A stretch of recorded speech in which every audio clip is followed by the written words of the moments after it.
Procrastination is not taking a break, and it isn't doing something that isn't drawing. What procrastination really is knowing you have to do something today and not doing it. Setting up a schedule, having time management, deciding, well, it's time to do this, and then doing something different. It can happen out of different things, and I think most of the time it comes out of saying, today I'm going to draw a lot, and then having no direction or even place to start from. If drawing is your hobby, then that's fine. You can draw whenever you feel like it. But if drawing isn't your hobby, and you want to be able to make something that looks professional, then you have to draw every day. You need to start small. Not saying, I am going to draw for 6 hours today, but maybe, can I get in 1 hour of drawing before lunch? Can I start drawing by practicing shapes and lines? Or can I finish half a drawing? It will get you started, because thinking abstract makes you act abstract. Even if something is absolutely urgent and needs to be done immediately, you won't accomplish it until you break down that task into several steps. Knowing you have to do something is not the same as knowing how to do it. You can start a page by doing anything. Doodle, sketch some ideas, write something about the drawing you want to make. Sometimes the canvas is scary. Why not just write today's date in the corner? It's not drawing, it's not doodle, but suddenly it isn't as scary anymore. But getting started isn't the only solution. Your thoughts start to wander. Especially when you hit a spot that is hard. You decide to do something else. It can wait. You feel like maybe I can do this better later when I feel like it. Being able to overcome that tiny bit of frustration where you just have to open Facebook or Reddit, it might seem like a tiny thing, but it wins over a much bigger battle. Those frustrations is where a lot of people who have just started give up on drawing. You have to overcome distractions. Maybe disable sound notifications or alerts from social media. Maybe uninstall some apps or games, and maybe tuck away things that seem distracting in the closet. But even then, distractions will still appear. So you have to decide beforehand, what will you do when that happens? Maybe suddenly you want to find out where giraffes live. Do they live in East Africa? South Africa? Wasn't there a giraffe in medieval China at some point? Consider tucking away all those questions for now. It isn't dire information. And if it's really bugging you, write it down for later or just try to remember it later. Because there is something more important ahead of you right now. You are allowed to browse websites, browse social media, and play video games. But every time you decide to do one of these things instead of drawing, it is a new time investment. Often we say, well, I will just take a minute to write a tweet or go on Reddit, but that doesn't take a minute. These things are rewarding, addictive, and they will lead you from one thing to another, and you will keep coming back to them. You are allowed to do all of these things, but you have to avoid deceiving yourself that it will be a quick break from drawing. A break is a break, and you can't have one every 5 minutes where you get that feeling of where do I go next, and suddenly you're opening a tab to a website. Maybe you told yourself, I know that I will draw today, but I could also play video games right now and do that later. I mean, I know I have to draw right now and get things done, but I also really want to play video games right now. Every time you decide to play a video game in these moments, you have to ask yourself, do I really want to be good at playing video games or drawing?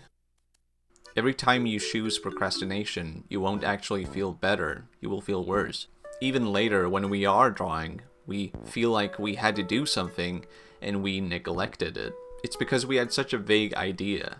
We knew we had to draw, and instead we didn't, because we didn't have a point or a goal, just the vague concept of an activity. You will never work better under pressure.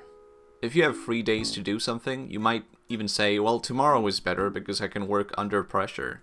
Then tomorrow comes and suddenly the next day is better. Well, then I will be really under pressure. And then the third day comes and, oh no, the first day, that was the best one.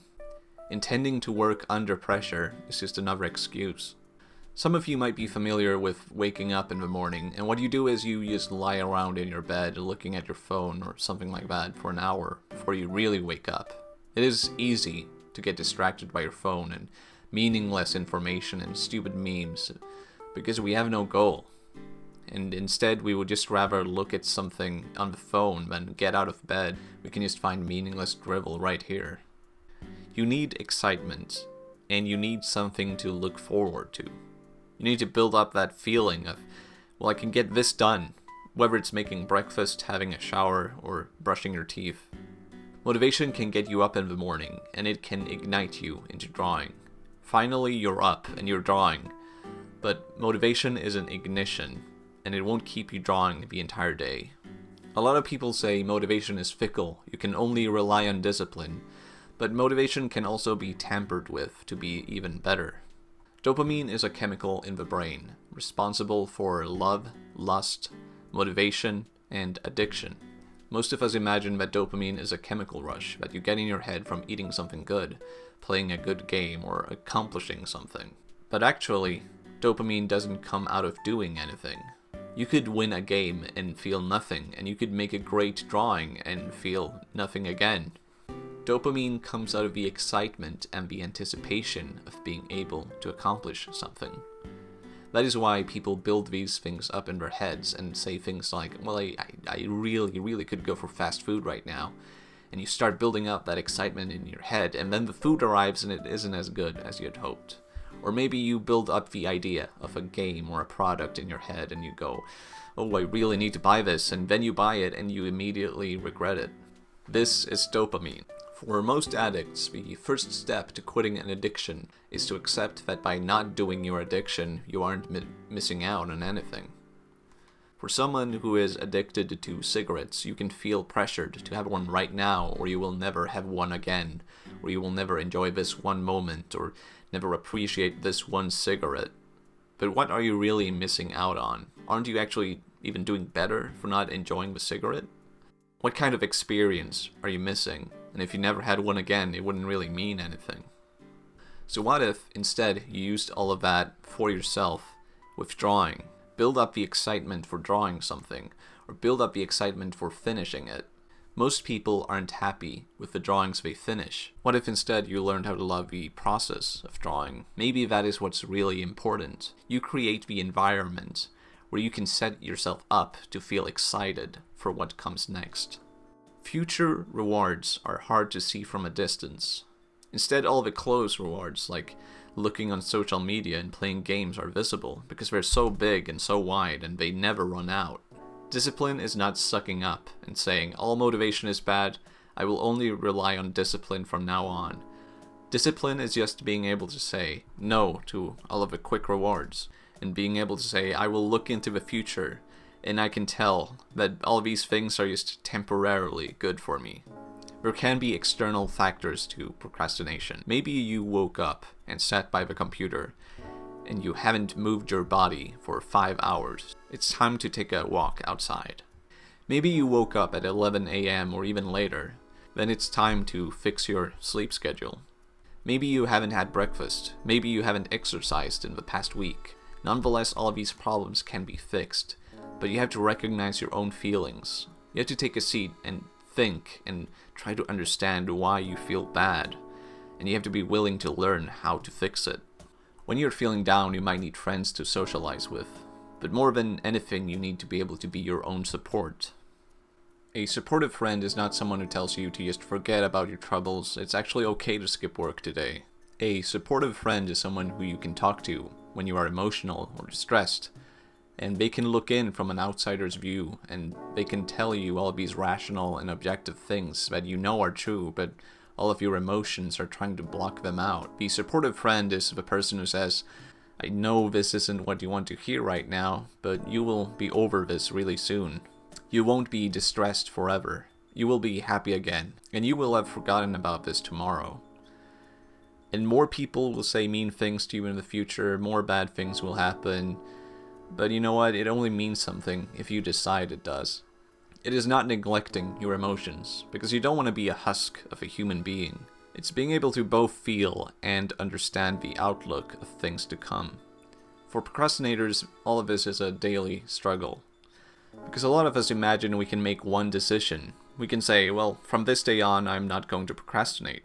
But it's not one decision, it's a series of decisions we make every day. We want to feel good now, we want the quick reward, all at the expense of what we're currently doing. But behaviors that are rewarded get repeated. The more time we spend doing something, the better we get at it. and that includes procrastination. Sometimes it can be anxiety. We are afraid, not just of failing, but also afraid of succeeding.